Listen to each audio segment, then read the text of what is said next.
मागणी मागत असताना सप्तम असताना दिवस आहे ना. आज खरी तर सेवा सांगायची म्हटलं की आजच्या सेवेचं खरं नाव आहे जागर. म्हणजे आजच्या दिवशी कुणी सुद्धा झोपायचं. आज जागराची सेवा असते बरं का. सावध झालो सावध झालो हरीच्या आलो जागरणा, जेथे वैष्णवांचे भार जे जे कार गरज तसे. आज जागराची असणारी सेवा आणि आजच्या स्वरूपामध्ये देवाकडे असणारी मागणी मागायची. मागणी मागत असताना ज्यांचा सेवेकरिता असणारा अभंग घेतलेला आहे, अभंग आहे जनाबाई महाराजांचा. कोण जनाबाई महाराज जर सांगायचं म्हटलं ना, सगळ्या जणाला आपल्याला कलियुगामधला भाग माहिती आहे. गंगाखेडला जन्म झाला आणि पंढरीश परमात्म्याची सेवा करण्याकरता पंढरपुरामध्ये निघून गेल्या. पण जनाबाई महाराजांचा एकच जन्म नाही बरं का, एकदम असणारा पहिला जन्म त्यांचा सांगतो, लक्ष देऊन ऐका. नंबर 1 जनाबाईचा पहिला जर जन्म सांगायचा म्हटलं तर कृतयुगामध्ये देव झाले नरसिंह, संत झाले भक्त प्रल्हाद आणि त्यांच्या सोबत हीच असणारी दासीजनी. त्या वेळेमध्ये तिचा जर अवतार कोणता असेल तर पद्मिनी म्हणायचा असणारा दासीच्या स्वरूपामध्ये पहिला अवतार पद्मिनी.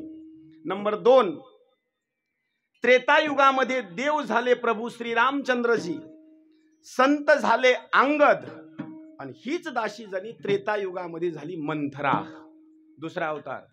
तिसरा अवतार देव झाले कृष्ण, संत झाले उद्धव आणि हीच असणारी मंथरा द्वापार युगामध्ये झाली कुब्जा. किती अवतार झाले? 3.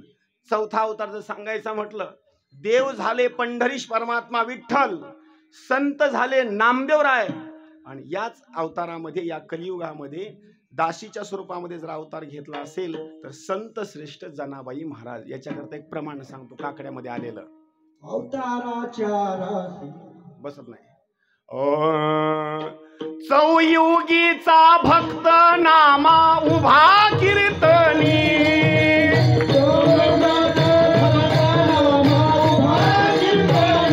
ओ चौयुगीचा भक्त नामा उभा कीर्तनी,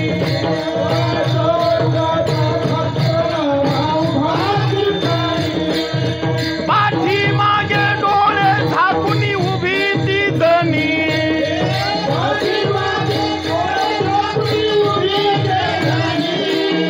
पाठी मागे डोळे झाकून उभी ती जणी,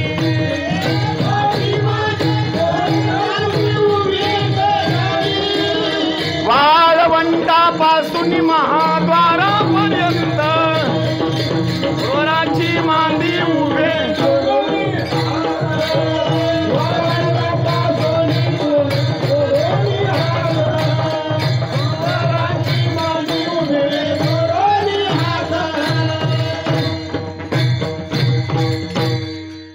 जनाबाई महाराजांचा गाथा म्हणजे एवढा साधारण गाथा नाही बरं का.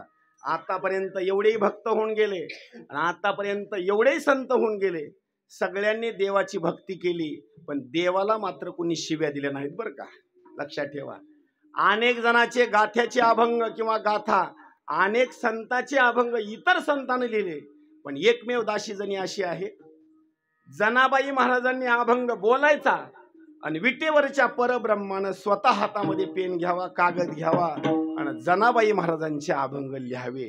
सगळ्यात जर श्रेष्ठ कोण असेल संतांच्या बाबतीमध्ये, अभंग लिहिण्याच्या बाबतीमध्ये, माझी दासी जनी.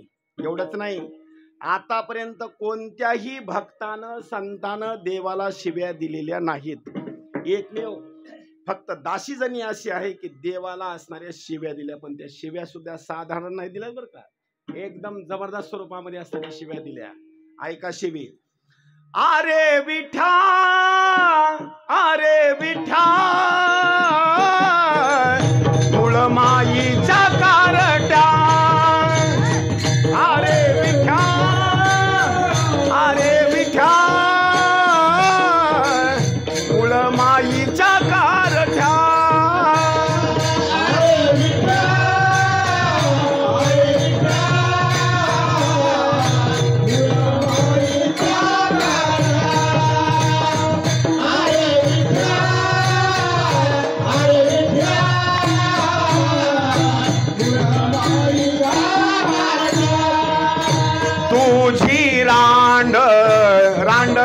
झाली,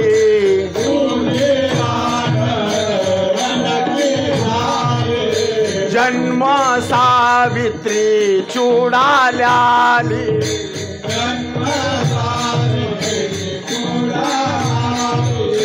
तुझे गेले मोढे,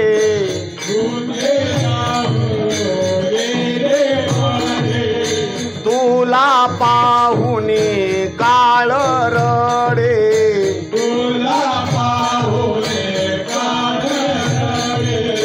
उभी राहुनी अंगणी,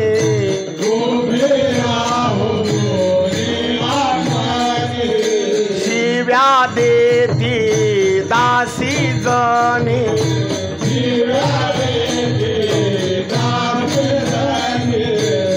अरे विठ्या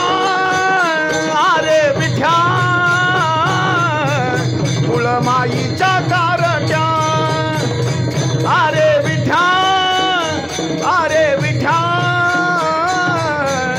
मुळमाईच्या कारट्या,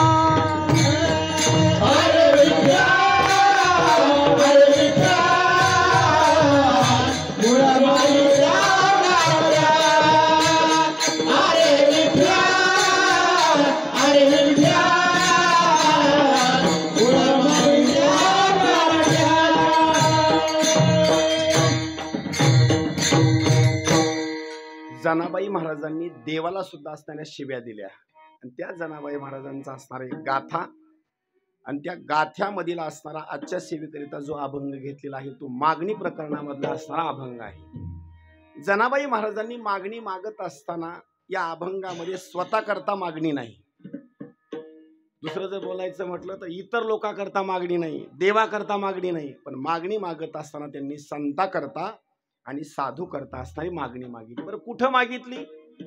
त्रेतायुगामध्ये नाही, द्वापार युगामध्ये नाही, याच्या पुढे सांगतो कृतयुगामध्ये नाही, ती मागणी मागत असताना कलियुगामध्ये मागितली. कोणती मागणी मागितली? अभंगाचं पहिलं चरण.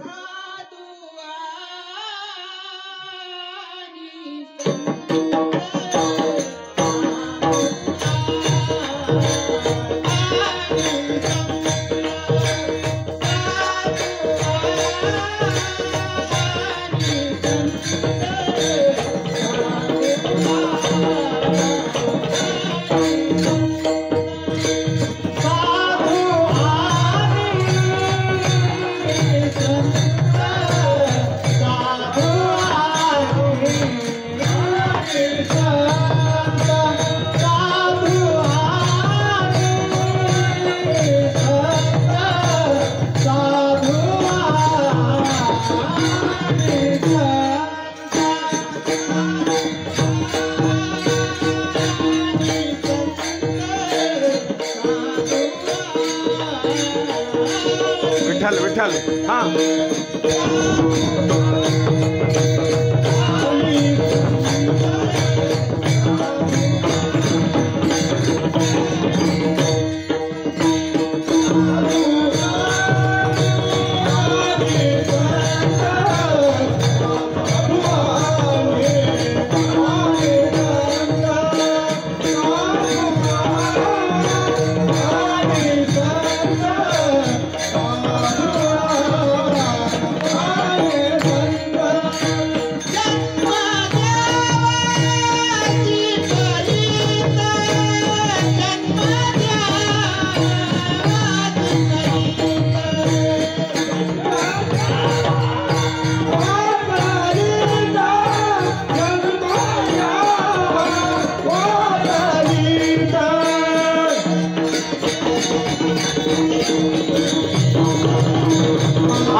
विठोबार घुमाई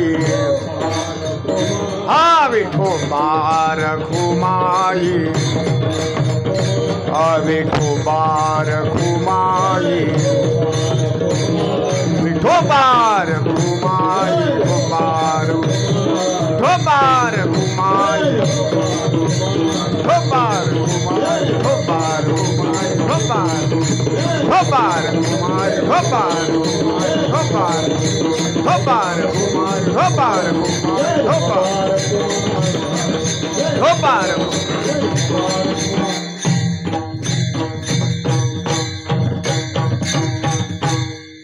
अभंगाच्या प्रथम चरणामध्ये आता एकदम सुंदर स्वरूपामध्ये अभंग ऐका बरं का.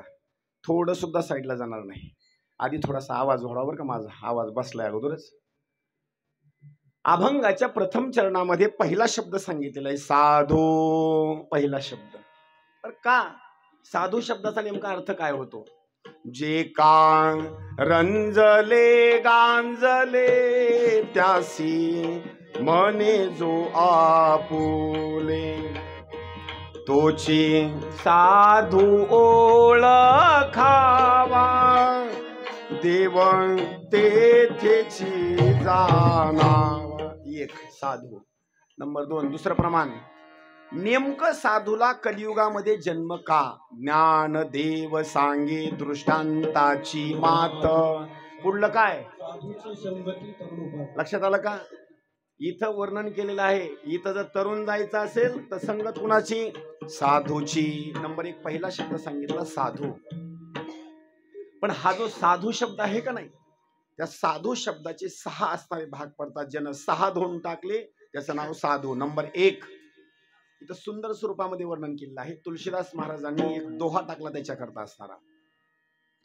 षट बिकार जीत अनघ अकामा अचल अकिंचन सुची सुख धामा. ज्यानं 6 धोंड टाकले. नंबर 1 काम, क्रोध, लोभ, मोह, मद आणि मत्सर. ज्यानं 6 असणारे धोंड टाकले त्याला म्हणायचं साधू. आणि हे 6 मात्र खरं बोलू का, कसला जरी पट्ट्या झाला तर हे 6 मात्र त्याला धुता येत नाही. तर आपल्याला जरी धुवायचं म्हटलं, चहाचा डाग जरी कपड्यावर पडलं तरी हे सुद्धा डाग आपल्याला काढता येत नाही. याच्याकरता एक सुंदर नाथबाबांनी अभंगच करून ठेवलेला आहे. आशी ही थट्टा भल भल्यासी लाविला बट्टा. मोठ्याचे दृष्टांत सांगतो म्हणजे आपलं मध्ये मांडायचीच गरज नाही. ब्रह्मदेव त्रिलोक्याचा शोधी थट्टेने हरविला बुद्धी केली नारदाची नारदी आसी ही थट्टा. थट्टा गेली शंभूपासी कलंक लाविला चंद्रासी भगे पाडिली इंद्रासी आसी ही थट्टा. विराट राजाचा मेहुना नाम तयाचे कीचक जाना तेने घेतले बहुताचे प्राणा भली नव्हे थट्टा. मग असल्या मोठ्या लोकांची जर थट्टेनं वाट लागत असेल तर नेमका आपण कुठं असणार मांडायचं. एवढंच नाही, पहिला शब्द सांगितला साधू आणि दुसरा शब्द सांगितला संत. पण या 2 शब्दामधला एक फरक सांगतो बरं का. देव, संत आणि साधू शब्द किती झाले? किती झाले? नंबर 1 देव, नंबर 2 संत, नंबर 3 साधू. शब्द किती झाले? 3. आता लक्ष देऊन ऐका बरं का. जरी हे 3 शब्द असतील तर तिन्हीचा सुद्धा अर्थ एकच आहे. आपल्या सप्ताहामध्ये आता एक अभंग होऊन गेला देवते संत. या दोन्हीचा अर्थ एकच. याच्या पुढे सांगतो, देव आणि संत जर एक असतील तर साधू आणि संत हे 2 नाहीत. साधू आणि संत एकच आहेत. जर साधू संत एक असतील तर संत आणि देव मात्र एकच आहेत. याच्या पुढे सांगतो आणखी फरक या दोघांमध्ये एवढाच आहे. साधू मध्ये आणि संतामध्ये. शब्द चांगला लक्ष देऊन ऐका बरं का. एकदम बारकावा सांगतो तुम्हाला. साधू शब्दाचा अर्थ असा होतो, साधू मात्र नदीसारखा आहे. लक्ष देऊन ऐका. साधू कसा आहे? नदीसारखा आहे. नदीचं पाणी एका जाग्यावर थांबत नाही. नदीचं पाणी काय करतं? सारखं वाहत राहतं. तसं साधू काय करतो माहिती का? एका ठिकाणी थांबत नाही. साधू मात्र एका गावात जर एक मुक्काम केला तर दुसरा मुक्काम त्या गावामध्ये करत नाही, दुसरा मुक्काम दुसऱ्या गावामध्ये करतो. खरा साधू सांगलोय बरं का मी. डुप्लिकेट साधू काय करतो माहिती का, सगळी कुंभारी नगरी मागितल्याच्या नंतरच हालतो बरं का. हा, सगळं गाव मागणार, कुठंतरी चांगलं दुकान बघणार, तिथं नेऊन विकणार आणि पुन्हा दुसऱ्या गावात जाणार. हे डुप्लिकेट साधू. पण खरा साधू, त्या खऱ्या साधूचं लक्षण सांगितलेलं आहे. भिक्षा जर मागायची असेल, सोबत आदली वागवणार नाही, पोत वागवणार नाही, काही वागवणार नाही. भिक्षा जर मागायची असेल, फक्त एक तळहात, सोबत काही वागवणार नाही. भिक्षा मागत असताना दुसरं काही मागत नाही. एका वेळेला जेवढं अन्न खाण्याकरता लागतं साधू महात्मा तेवढंच अन्न मागतो. जरी अन्न तेवढं दिलं तर तो साधू महात्मा खरा असणारा गावात जेवण करत नाही. जिथं पाणी असेल नदीला तिथं जाणार, नदीच्या काठावर असणारा बसणार, तिथंच जेवण करणार, तिथंच हात धुणार, पाणी पिणार, परत गावात येणार नाही, तिथून पुढंच निघून जाणार. खरा साधू अजिबात नाही थांबणार. नंबर 1 साधू. दुसरा शब्द सांगितलेला आहे, साधू शब्द हा एका ठिकाणी स्थिर नाही, तो सारखा चालतो. आणि संत शब्दाचा अर्थ असा होतो एकदम शांत. कोणी काही जरी बोललं तर त्याच्यामध्ये असणारा बदल मात्र नाही, एकदम असणारा शांत, म्हणजे एकदम असणार त्या ठिकाणी संत सांगितलेला आहे. त्या संत शब्दाची आणखी एक व्याख्या सांगतो. संत तोची जाना शांत ज्याचे मन, संत तोची जाना शांत ज्याचे मन, अनुचे प्रमाण तुझे नाही, अनुचे प्रमाण तुझे नाही.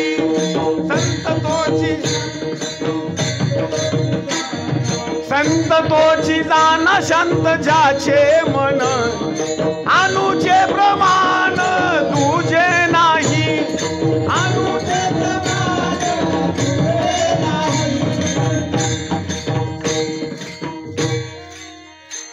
संत शब्दाची व्याख्या सांगितली. संत तोची जाना शांत ज्याचे मन. मनाच्या बाबतीमध्ये सांगितलेलं आहे. संत कसे असतात माहिती का, एकदम शांत. आता इथं आल्याच्या नंतर लोक काय संताचं वर्णन करतात ह्या गादीवर आल्याच बरं का. आणि आल्या आल्या सांगतात, संपूर्ण गावकरी मंडळीच्या कडून आज तरी मला या ठिकाणी सेवा प्राप्त झाली बरं का. पण त्या सेवा शब्दाचा आणखी का अर्थ सांगतो. ही सेवा नाही बरं का. तर सेवा शब्दाचा अर्थ असा होऊ शकत नाही. नेमकी सेवा कशाला म्हणायचं हे अगोदर ऐका. स्वतःच्या गाडीमध्ये घरून इथपर्यंत यायचं, सरपंच ऐका बरं का.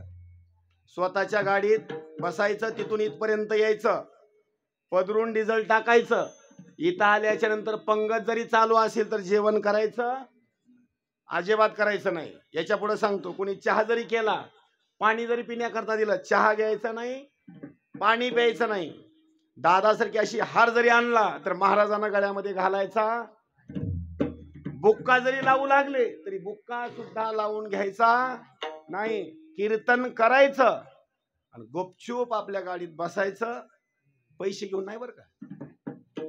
तसंच घराकडे जायचं, निवांत घरी आपल्या जायचं, भूक लागली असतं जेवण करायचं, निवांत झोपायचं.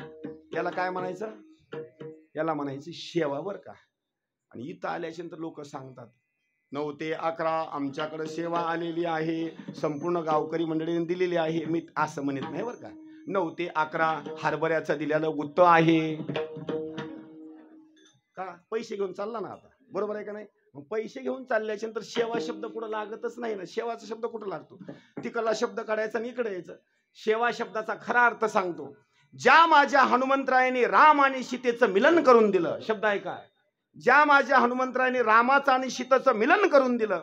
18 पद्म वानरांनी बक्षीस स्वीकार केलं, पण माझ्या हनुमंतरायाने बक्षीस स्वीकार केलं नाही, उलट एकच मागणी मागितली, द्यायचंच असेल मला चिरंजीव बनवा. आणि चिरंजीव बनवून जिथं जिथं नामस्मरण चालू असेल तिथं सगळ्यात अगोदर मी जाऊन बसावं, एवढंच मला असणारं वरदान द्या. दिलं का नाही दिलं. त्याचं कारण एक आहे, फक्त सेवा जर कोणी केली असेल तर फक्त माझ्या हनुमंतरायाने, त्याच्यानंतर सेवाधारी दुसरा होणेच नाही. याच्याकरता प्रमाण सांगतो.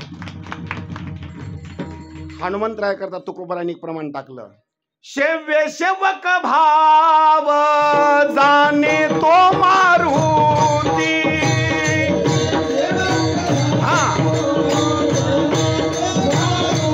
हो सेव्य सेवक भाव जाणे तो मारुती।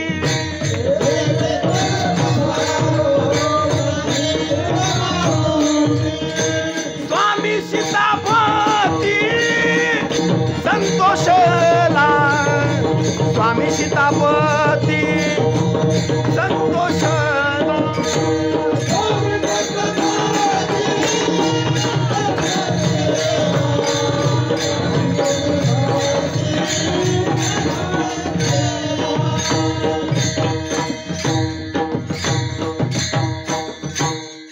आणि वर्णन केलेलं आहे संत। हनुमंतरायाच्या बाबतीमध्ये सेवा शब्द, संत तोची जाना शांत ज्याचे मन, अनुचे प्रमाण दुजे नाही। संताच्या जवळ कसलाही माणूस जाऊ द्या, अनु शब्दाचा खरा असणारा अर्थ सांगतो। आणि नेमका अनु तरी कशाला म्हणायचं? आता सगळ्याचे घर स्लॅबचे झाले बरं का, त्याच्यामुळे तुम्हाला अनु दिसत नाही। अनु जर पाहायचं असेल, एखाद्याचं घर गरिबाचं असावं, पत्र थोडेसे असे कोयजून गेलेले असावे, आणि त्या पत्राला असणार असं छिद्र पडावं, आणि छिद्र पडल्याच्या नंतर त्याचा प्रकाश असा खाली यावा। घर असं सारवलेलं असावं आणि त्याची धूळ अशी उडण्याकरता सुरुवात होईल। जो प्रकाश पडलेला असतो का नाही, त्या प्रकाशामध्ये बारके बारके बारके असणारे असे ते कण असतात, त्याला काय म्हणतात? अणू म्हणतात बरं का। किती सूक्ष्म असतो तो, अहो डोळ्याला जर बघायचं म्हटलं का नाही, ज्याची दृष्टी चांगली आहे त्यालाच तो असणारा अणू दिसतो। संताची व्याख्या केलेली आहे, जेवढा सूक्ष्म असणारा अणू आहे, त्या अणू असणारा जो एकदम सूक्ष्म आहे, त्या संताच्या जवळ तेवढा सुद्धा भेदभाव नाही, त्याला म्हणायचं संत। अणूचे प्रमाण दुजे नाही। इथं सांगितलं जनाबाई महाराजांनी, साधू आणि संत, आणि या दोघांना असणारा जन्म द्यायचा असेल तर कलियुगामध्ये असणारा जन्म द्यायचा। जन्म द्यावाजी कलित। आणि मागणी मागत असताना देवाकडे मागणी जनाबाई महाराजांनी सांगितली, दुसरी तिसरी मागणीच नको, अभंगाचं दुसरं चरण।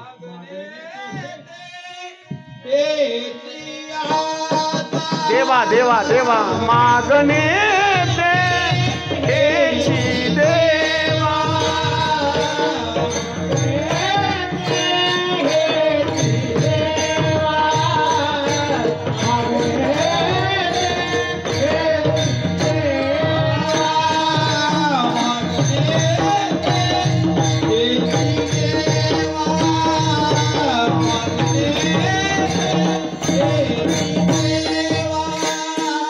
मागणे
अभंगाच्या द्वितीय चरणामध्ये मागणी मागत असताना अशी मागणी मागितली, मागणे ते हेची देवा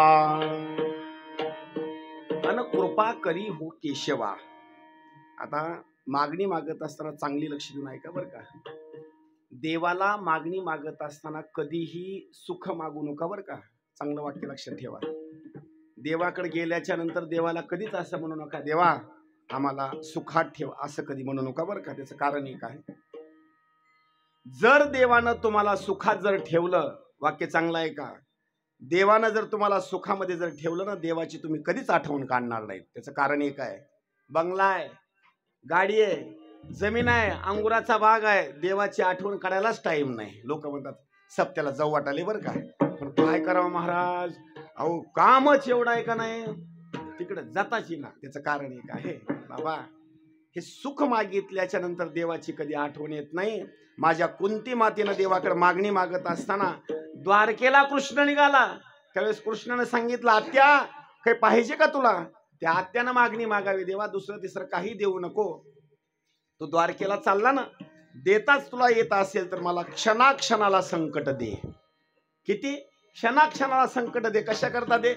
जर संकट दिलं तर त्या संकटामध्ये मला तुझी आठवण होईल, याच्या करता आले आठपटा.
एकदम सुंदर प्रमाण आहे बरं का, एकदम एकदम ओके.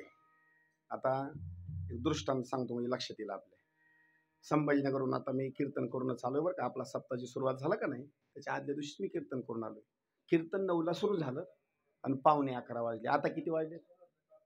11:45 वाजले. बघू नका बरं का, मी टाइम टू टाइम चालणार माणूस. हां, 9ला कीर्तन सुरू झालं आणि 11:45 वाजता प्रमाण एकदम चुकीचं आलं. एकदम तुम्ही चांगलं प्रमाण दिलं बरं का. हां, 15च मिनिटं कीर्तनला शिल्लक राहिली होती आणि प्रमाण एकदम चुकीचं आलं. मी म्हणलं बाबा प्रमाण बसत नाही बरं का, जरा थांबा. त्यानं मला उत्तर लय सुंदर दिलं, तुमच्या पण कामाचं आहे बरं का, लक्ष देऊन ऐका. म्हणले महाराज 9ला कीर्तन सुरू झालं, आम्ही घर दार वगैरे सगळं सोडून देऊन तुमच्या कीर्तन आला म्हणले. 9ला कीर्तन सुरू झालं म्हणले, 9ला सुरू होऊन म्हणले 11:15 वाजत आले, 1.25 तास झालं तुमचं ऐकायला म्हणले आम्ही. कळलं का तुम्हाला? कळलं का नाही तुम्हाला? 1.25 तास झालं तुमचं ऐकायला म्हणले, आमचं 2 मिनिटाचं ऐकाय काय तुम्हाला बिघडाले का म्हणले.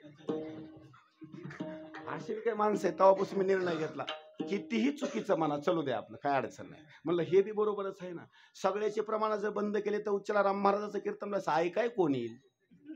हे बी अवघडच आहे ना. हा, याच्याकरता लक्ष देऊन ऐका. माग नेते हेची देवा आणि कृपा करी हो केशवा. आतापर्यंत तुम्ही हा केशव शब्द एकदा नाही ऐकला, 1000 वेळेला ऐकलेला आहे, पण देवाचं नाव केशवच का पडलं हे अगोदर ऐका. माझा श्रीकृष्ण भगवंत आकृजी असणारे भगवंताला नेण्याकरता मथुरेमधून निघाले, पण कंसानं असणारा एक राक्षस पाठवला, त्याचं नाव आहे केशी. नाव लक्षात ठेवा बरं का, केशी.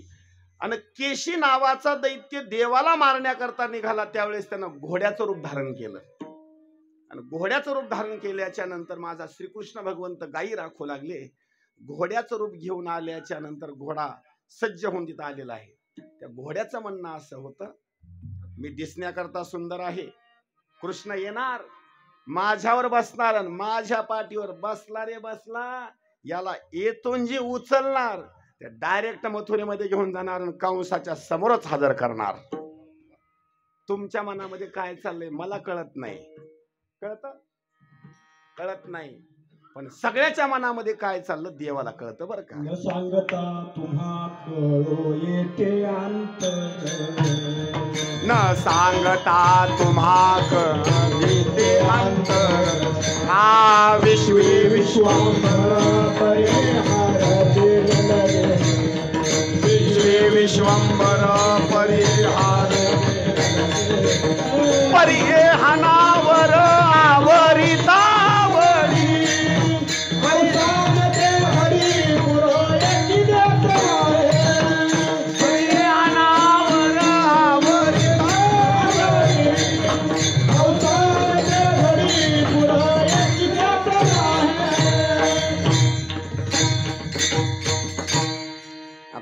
मधले मधले स्टॉप थोडीशी कमी बरं का. एक्सप्रेस गाडी आता बरं का 10 मिनिट शिल्लक राहत बस. परी हे अनावर आवरिता आवडी. माझ्या श्रीकृष्ण भगवंताला असा उचलणार आणि घेऊन जाणार. देवानं ओळखलं मला पाठीवर घेऊन जाणार का. बर. केशी नावाचा दैत्य आला थांबला. सगळे गोपाळांनी सांगितलं देवा काय घोडा आहे रे. घोडा म्हणजे घोडा बस. आतापर्यंत असा घोडा बघितला नाही. देवानं सांगितलं ही घोडा नाही बरं का म्हणले. हा ही दैत्य आहे. हा आणि हे तुम्हाला दिसतं पण हा घोडा नाही. मला उचलून तिथपर्यंत नेणार आहे. गोपाळ म्हणतात देवा काय तुझं सौंदर्य. आम्ही पण घोड्यावर बसलो असतो बरं का. पण कसं आहे आम्ही घोड्यावर बसून आमची त्या घोड्याची मॅचिंग होत नाही. काय तुझं रूप म्हणले. काय कमराला बासरी. काय मोरपंख. काय तुझं शरीर. काय गालन. काय घोडा म्हणले. त्याच्यावर जर तू बसला तर किती सुंदर दिसेल. देवाला बसायचं नव्हतं बरं का. देवाला बसायचं नव्हतं. पण गोपाळांनी विनंती केली. आणि कधी सांगतो बरं का दुसरे माणसं उगच म्हणतात आपल्याला टाका उभा. अहो टाका उभा कुठं. असे काय महागून फुसक्या मारतात बरं का. उगा भूल थापाला कुठेही पडता का. अहो तुम्ही उभा टाकल्यास अहो आलावच हो तुम्ही. जी म्हणतं का नाही त्याचं तर मतदानच पडत नाही. ते कृष्ण म्हणला तुम्ही म्हणता बसा पण अरे उद्याच्याला काही झालं तर. देवा आम्हाला माहिती आहे तू 12 गाव अग्नी पिलेला आहे. काय करतो घोडा बस वरी. अहो देवानं घोड्याच्या मनामध्ये काय चाललं ते ओळखलं. कृष्ण गेले त्याच्या पाठीला तो सासर खाजवलं. जवळ गेले आणि जवळ गेल्याच्या त्याच्यावर असा हात फिरवला. म्हणले घोडा बरा आहे पण आता हा नेहणार आहे म्हणले. मला आता थोडा विचारच केला पाहिजे. पाय टाकला वर जाऊन बसले. त्यानं निर्णय घेतला. वाह छान जमलं बरं का. आता काय अडचण नाही म्हणले. माझ्या मनातला असणारा मनोरथ पूर्ण झाला. आता देवाला उचलणार मथुरेमध्ये घेऊन जाणार. कंसाच्या समोर हजर करणार आणि कंस आनंदित होणार. कृष्णाचा वध करणार आणि अर्ध राज्य मला कंस देणार. एका सिंहासनावर कंस आणि एका सिंहासनावर हा. वा छान छान एकदम छान बरं का. हा हा ही स्वप्न बघायला काही माणसं स्वप्न रात्रीच्याला बघतात बरं का. एका साधूला स्वप्न पडलं आपलं लग्न झालं. स्वप्न उलटे पडतात बरं का. आणि तीर्थाच्या काठाला झोपलं आणि झोपल्याच्या नंतर स्वप्न पडल्याच्या नंतर पत्नीने सांगितलं सरका पलीकड. कुठं तीर्थाच्या कडेला. सरका पलीकड. सरकल सरका पलीकड. गारवा पडल्याला उचलून मध्ये पडलं. तुम्हाला झोप येणार नाहीत काळजी करू नका. हसायच बरं का त्यास. हे कसं अधून मधून लागते ना थोडस. हा ते स्वप्न बघू लागलं आणि स्वप्न बघत असताना देवानं ओळखलं. हे स्वप्नात चांगलं गुण झालं गडे म्हणले. देवानं काय केलं. माझ्या श्रीकृष्ण भगवंताच्या शरीरामध्ये एवढी शक्ती आहे की गोवर्धन पर्वत उचलला तो सुद्धा नुसता करंगळीवर. करंगळीवर नाही करंगळीच्या नखावर. माझ्या देवामध्ये शक्ती किती असेल. देवानं तेवढा भार असणारा त्या घोड्यावर टाकला. किती देवाचं वजन असेल विचार करा ना. आता ज्याच्या शरीरामध्ये किंवा नखाच्या करंगळीच्या नखावर जर गोवर्धन पर्वत पेलत असेल तर देवाच्या शरीरामध्ये शक्ती किती असेल. त्या केशी नावाच्या दैत्यानं उचलून घेऊन जायचं होतं. पण महाराज देवानं जी वरी सगळं ओझ जे टाकलं का नाही. अहो 4 पाय असे करून बसलं ना ते. हा त्याचं स्वप्न तर कुणीकडेच गेलं. त्याचं स्वप्न तर बाबा हा माया. त्याला उचलता चिना त्याला उचलायला कसं करावं काय नाही. घामागरच झालं. देव म्हणला थांब थोडं. म्हणला थांब उचलता येत नाही म्हणला. बघा मीच खाली उतरतो म्हणला. देव खाली उतरला आणि देव खाली उतरल्याच्या नंतर घोड्यानं निर्णय केला. नेता येत नाही म्हणला पण लात अशी देणार का नाही. एका लातातच त्याला खलास करून टाकणार. देव मागून गेला बर का. लात देणार. देवानं जे टंगडा धरलं गारकून फिरला की तरी उठलं गिराईक बरं का, काय असे उठतात बरं का, हा आपटीला तरी उठतात. उठलं केशी नावाचा दैत्य, म्हणला असं नाही ऐकणार, आता गिळूनच टाकणार म्हणला. असं तोंड वाचलं. देवानं काय केलं, आपला सगळा असणारा हात केशी नावाच्या दैत्याच्या मुखामध्ये टाकून दिला. कुठपर्यंत नेला, छातीपर्यंत नेला. आणि छातीपर्यंत नेल्याच्या नंतर देवानं काय केलं, हाताला चागणी लावला. एवढी सोपी गोष्ट नाही बरं का. प्रतापराव झोपू नका.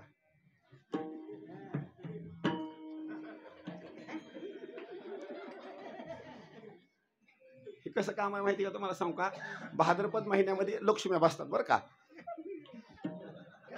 500ची नोट घाला, 1000ची घाला, बिचाऱ्या ताटलेल्या, त्याच्यात काही बदलच नाही असं काही. आणि असा हात घातला तोंडामध्ये, तोंडामध्ये हात घातला, छातीपर्यंत असणारा हात गेला. छातीपर्यंत हात गेल्याच्या नंतर अग्नीच नुसता. त्याला काय करावं सुधरणा बरं का. मी सुद्धा कमाल केली बरं का. काही बायाच्या अंगामध्ये येतं बरं का. अंगात आल्याच्या लगेच एक बाई येणार की लगेच कापूर की लगेच अगरबत्ती लगेच लावून हातात. मी म्हणलं गडे एवढं जर कळत असेल म्हणलं आपण एकदा आळंदीला ट्राय करून बघू म्हणलं. आता ह्याला माहिती आहे, त्याला म्हणलं बघा एकदा आण बरं म्हणलं अगरबत्ती, एकदा कापूर घेऊन ये बरं म्हणलं, आपण याला ट्रायच करून बघू म्हणलं. कसे लोक कापूर गिळीत, आपण तर छटाक छटाक गिळील म्हणलं. ते तर साधे माणसं आहेत म्हणलं, आपण तर महाराज आहोत. आणला छटाक बरं कापूर आणि एकच वडी ठेवी म्हणलं. एकच वडी ठेवली आणि अंगात आणण्याकरता सुरुवात केलं ना, असा गिळला. अर्धा घंटा उड्या मागू लागलो मी. कशा बाया गिळतात की काय नाही की कमाल आहे बरं का. हा माझ्या देवानं असा हात मध्ये टाकल्याबरोबर केशी नावाचा असणारा जो दैत्य आहे का नाही, त्याचा असणारा अंत करून टाकला.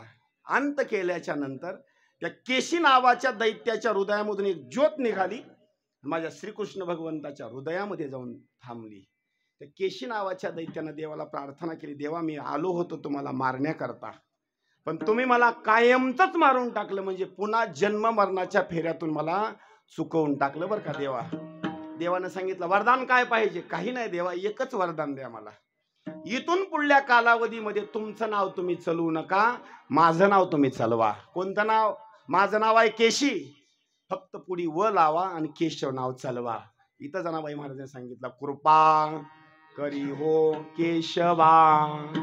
आणि तिसऱ्या चरणामध्ये सांगितलं संत दयाळ परम तया साक्षी नारायण. आता वेळ आपला झालेला आहे आणि त्याचे कारण आणखी सांगतो. जेवढं पाठ केलं का नाही मी कीर्तन,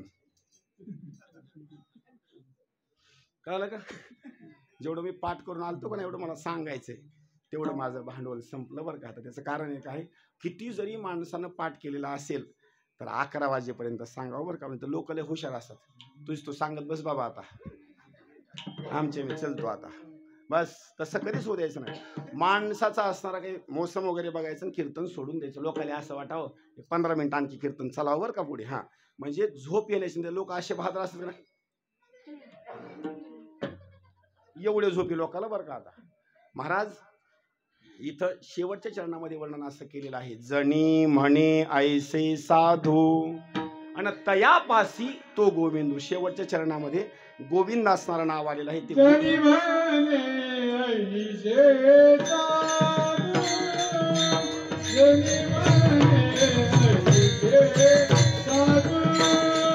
जनी माने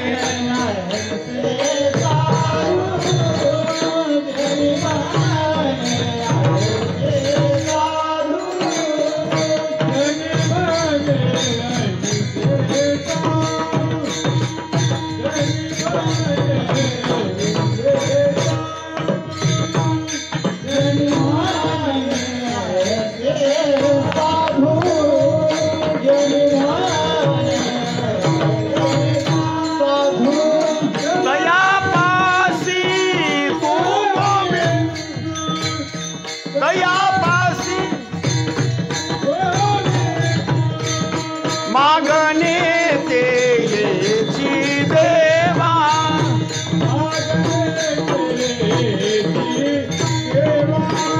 कृपा करी हो केशवा, कृपा करी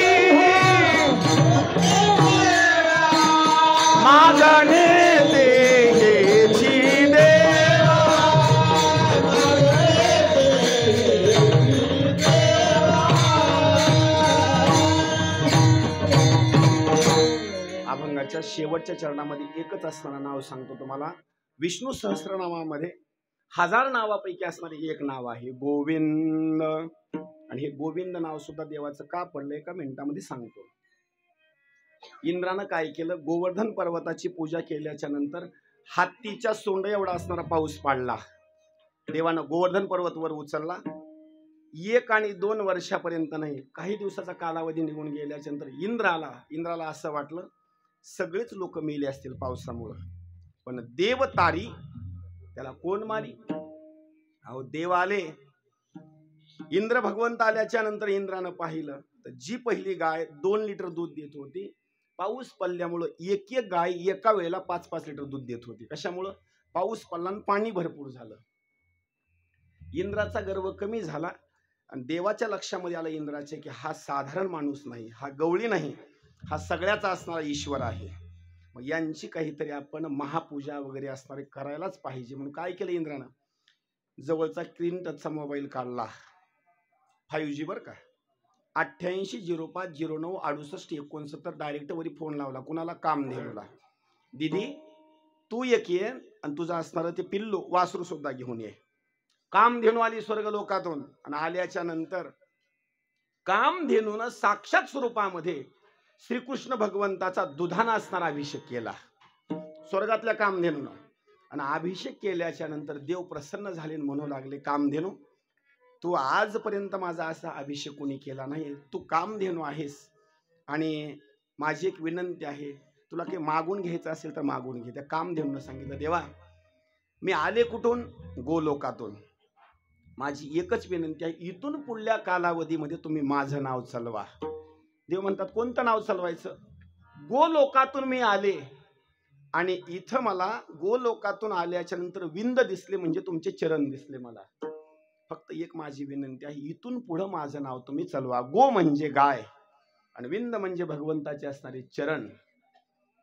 तिथून पुढे देवाला जे नाव प्राप्त झालं ते कामधेनू अभिषेक करून परत निघून गेली आणि तिथून पुढे देवाचं नाव पडलं गोविंद गोविंद.